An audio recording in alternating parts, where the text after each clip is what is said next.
Bueno, Pablo, muchas gracias por compartir estos momentos. Queríamos charlar un poco sobre tu rol como productor, sobre todo, y realizador. Así que bueno, un poco contanos cómo fue este paso. Vos trabajaste mucho tiempo en otro lugar en relación de dependencia, haciendo otro tipo de comunicación para otro tipo de instituciones gubernamentales, sobre todo, ¿no? ¿Cómo fue Claro. ese de decir, bueno, paso a producir o ya basta de esto que estoy haciendo? Sí, yo me formé a principios de siglo, los primeros 5 años, hasta 2005, estudiando en La Plata, salido de Trelew, con lo cual también era toda una experiencia nueva, pero no dejaba de ser un soltar todos los espacios de confort para ir por algo nuevo y distinto.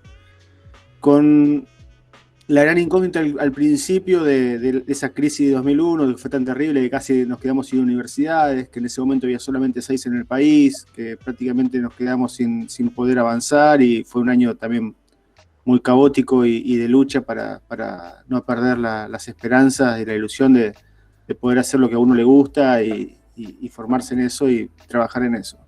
Y después la gran incógnita de qué hacer recibido, de licenciado en realización, de cineasta, en un entorno en el cual no había oportunidades de inserción laboral.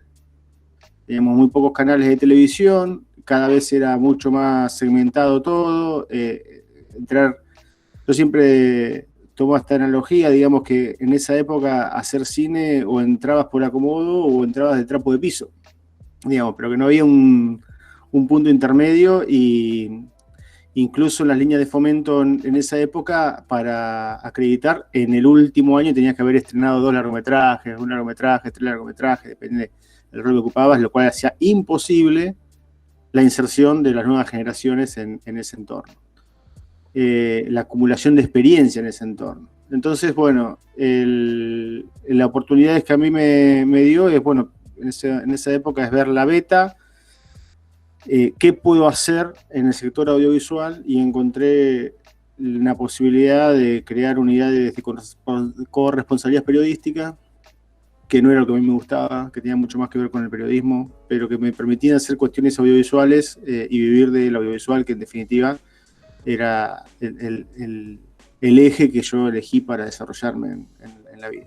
Esa experiencia y ese manejo con la gente me empezó a picar mucho más el gusto de la gestión en producción, y encontré en la producción un lugar donde desarrollarme en lo que a mí me gusta, que específicamente es producir ficción.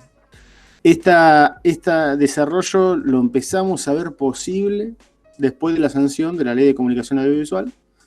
En su momento era la batalla de la nueva ley de medios que decían, bueno, pero en realidad que realmente abrió muchísimas puertas para trabajar, que permitió que muchos que estuvimos desterrados de las provincias, viviendo obligados en Buenos Aires como un polo de desarrollo, pudiéramos volver a hacer lo que nos gusta. Así que bueno, empezamos a gestionar proyectos con énfasis, con fuerza, con unidad, con mucha sinergia. Mucha gente pasaba, no siempre éramos el mismo equipo produciendo, ni dirigiendo, ni guionando, y bueno, eso también hacía crecer oportunidades muy heterogéneas. Este año es una coma realmente la producción audiovisual, no, es muy poco lo que hemos podido traccionar, por ahí algunas cuestiones vinculadas con el uso de Internet y pensadas en resolver cuestiones del mercado digital, e-commerce o cosas por el estilo, que es otro eje, otra unidad de negocios, ponerle para la productora, pero no es, o sea, es una coma de lo que venimos hablando, de la generación de contenido de ficción, por ejemplo. ¿Qué podemos hacer más que estar en una etapa de desarrollo de proyectos, de guionar, de pensar ideas para hacer algo? Pero bueno, a priori tenés esta cuestión de que aún teniendo un fondo, aún teniendo una idea buena para llevar adelante, todavía no es posible. Nosotros Claro. en Chubut, cuando veníamos filmando los contenidos, las cartas de Evans, Sin Vereda, Los Últimos Días de Luz, Mini Misiones, distintos contenidos que hemos hecho acá en la zona, siempre apuntamos a conformarlos con un grueso o casi todo o todo el equipo oriundo radicado en las ciudades de influencia. Contame un poco, volviendo entonces a cuando en la época de producción. Las cartas de Evans sería el título. Las cartas de Evans. Esa fue una serie de ficción, la primera serie de ficción que me toca producir. Traccionamos el fondo, yo tenía 28 años, 29 años cuando la filmamos. Y la estrenamos 2 años después. Pero bueno, a mí me encuentra en ese proyecto en particular, que lo recuerdo con mucho amor, por todo lo que implicaba, de las primeras veces, pero además que fue un aprendizaje absoluto. Creo que no hubo ninguna instancia en ese encuentro que no haya sido aprendizaje, donde capitalicé todo lo que venía haciendo años anteriores, pero de una manera distinta, y creo que lo pude terminar realmente a contenido por esa experiencia previa. Pero que fue prácticamente hacer la universidad de vuelta para mí, haber producido ese proyecto. Todo lo que podía haber pasado, pasó.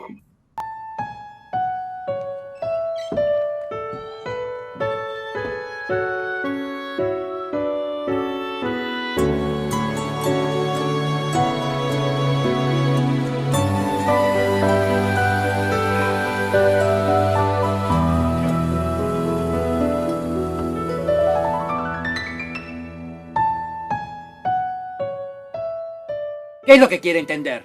¿Por qué mejor no vuelve a su casa con su mujercita? Y trata de entenderla a ella. Necesitamos más pólvora y menos tinta.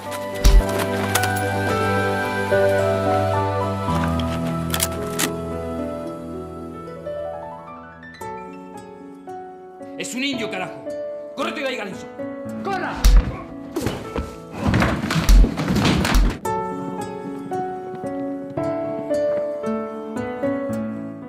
Debemos partir cuanto antes. Si perdemos esta época, tendremos que esperar hasta el año siguiente. Tras el último incidente, del que todos estamos al tanto, no puedo dejar que recorran el desierto sin escolta armada. Debo elevar el pedido a Buenos Aires y que ellos lo manden. Pero si ustedes ya civilizaron a todos los tehuelches, ya no queda ninguno. De eso no podemos estar seguros, señor Murray. Y no voy a tener sangre galesa en mis manos.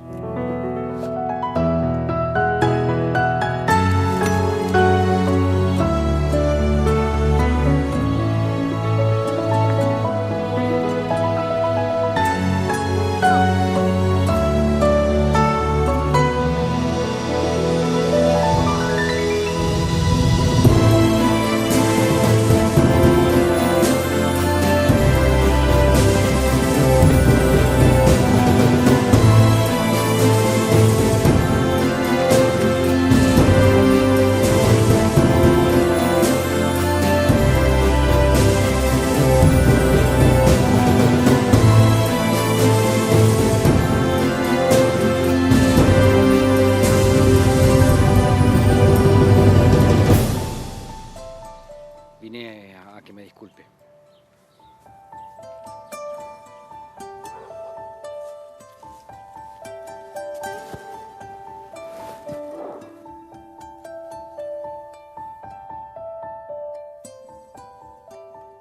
Vuelvo enseguida y le cuento todo lo que quiera saber.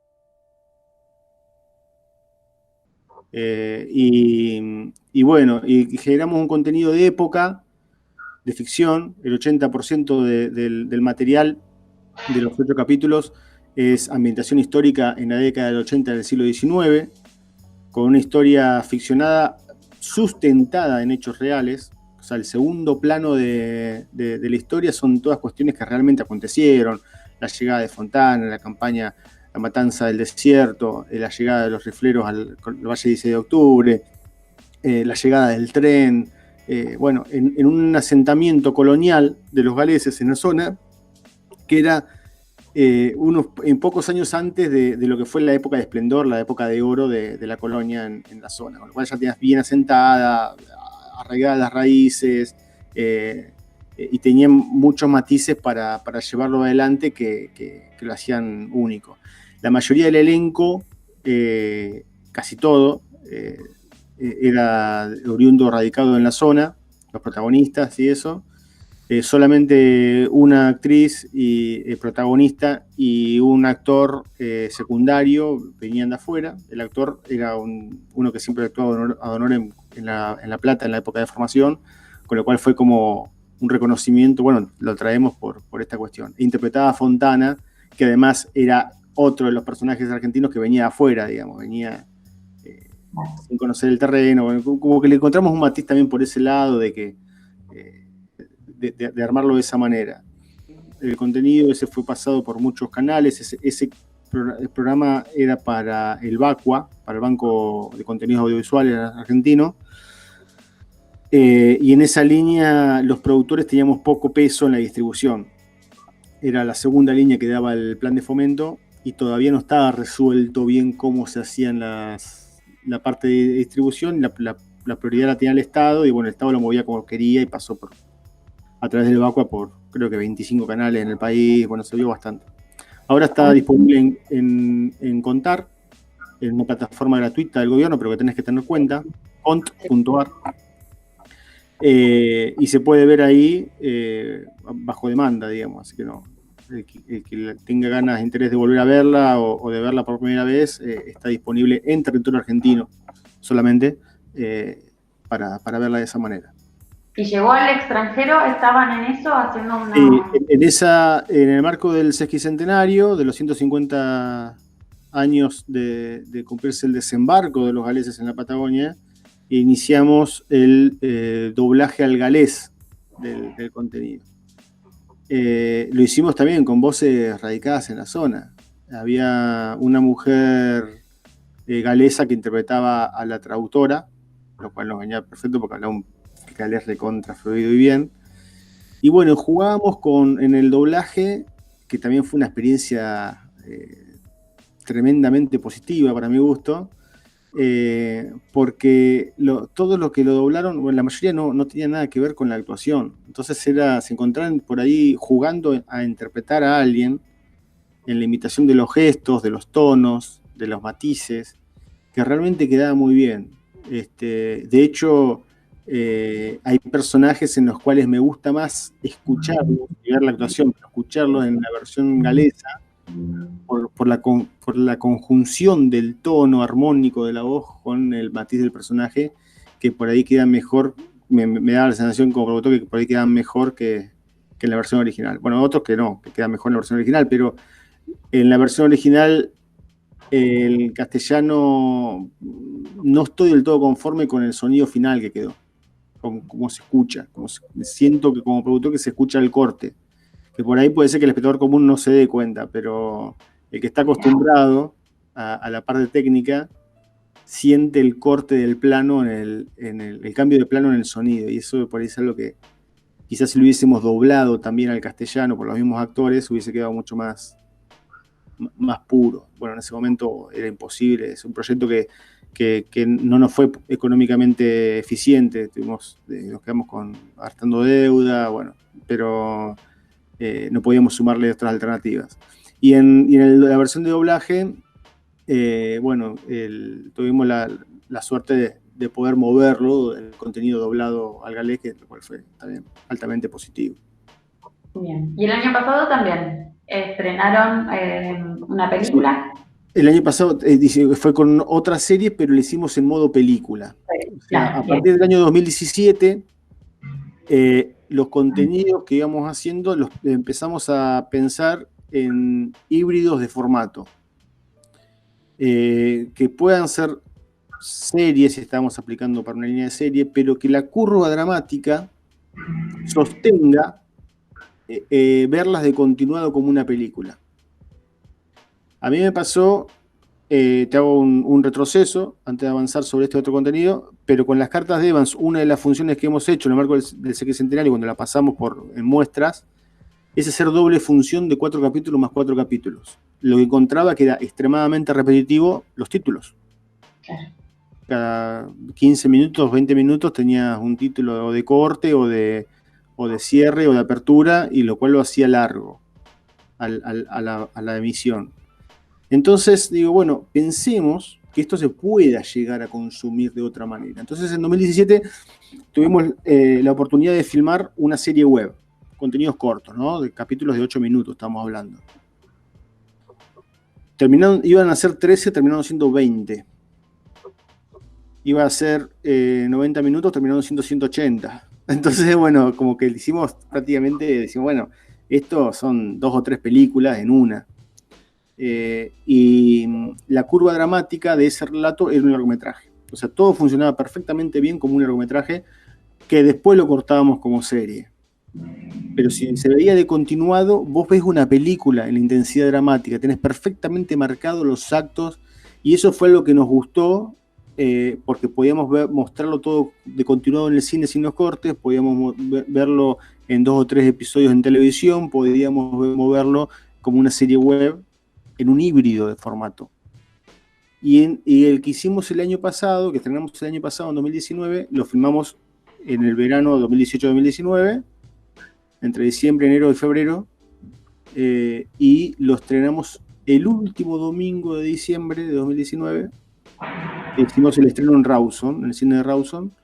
Lo que optamos por hacer ahí es pasar la serie completa sin los cortes de capítulos. Como película queda larga, porque dura 150 minutos. Son 2 horas y media, un poquito menos dura, en realidad 140, pero igualmente no deja de ser un contenido largo para verlo en el cine. Pero es una serie de televisión en formato original.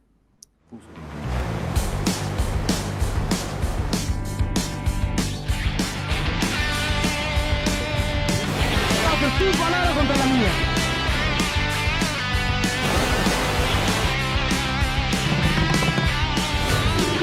¡Que siga la fiesta! ¿Cómo? ¿Se fueron a la de Sofía? Mirá, mirá.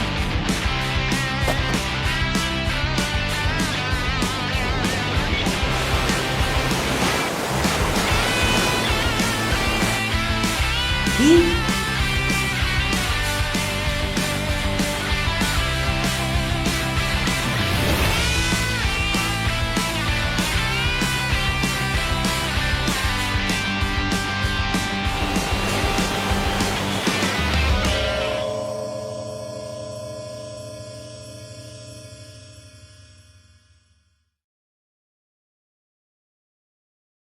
El objetivo era hacer el estreno después de que se reanudaran las clases en televisión, para tener un público, está apuntado para adolescentes, al público primario, al que el alma de la serie le está hablando, es a adolescentes de 14 años. Está interpretado por chicos más grandes, están en el último año de colegio secundario, lo puede ver cualquiera y le va a gustar a cualquier edad, pero el público primario que apuntamos es a ese, adolescentes de 14, más o menos. Entonces, para que ese público primario tenga la oportunidad de verlo con mayor atención, lo pensamos para después de las clases, como para que no esté disperso en las vacaciones, en la playa, tenga más accesibilidad para verlo. Lo que nos tocó la pandemia es esta cuestión de que todo está cerrado, o sea, los canales pasan, pero prácticamente en modo automático, hay muy poca gente trabajando, en las áreas de programación no atienden los teléfonos, no responden los mails, entonces como que hay una especie de desconexión, pese a esta conexión compulsiva que estamos teniendo por plataformas de video, no está la posibilidad de cerrar un acuerdo. Además, los acuerdos no se cierran por teléfono, hay que hacer contratos, hay que hacer sesiones de imagen, qué sé yo, y bueno, esas cuestiones necesitas la firma física, que también tiene la imposibilidad de viajar. Bueno, con todos los bemoles que tiene la pandemia, estamos ahí en la oportunidad de poder continuar esto. Veníamos hablando bastante avanzado con un canal últimamente, que vemos la probabilidad de que se consume, no está cerrado, no es exclusivo tampoco, pero sí queremos que tener un estreno nacional, o sea, que tenga la posibilidad de que todo el país la pueda estar viendo en su estreno, en una pantalla de alcance nacional, que es lo que estamos tratando de gestionarle a ese contenido.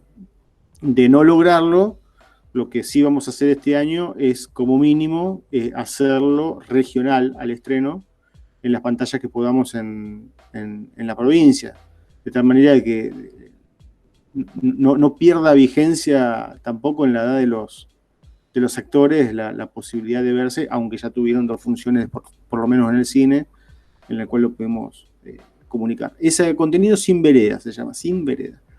Es un contenido adolescente, muy lindo, no cuenta con excesos, tiene por ahí bastante naif en ese sentido, vincula con la vida al aire libre, el deporte,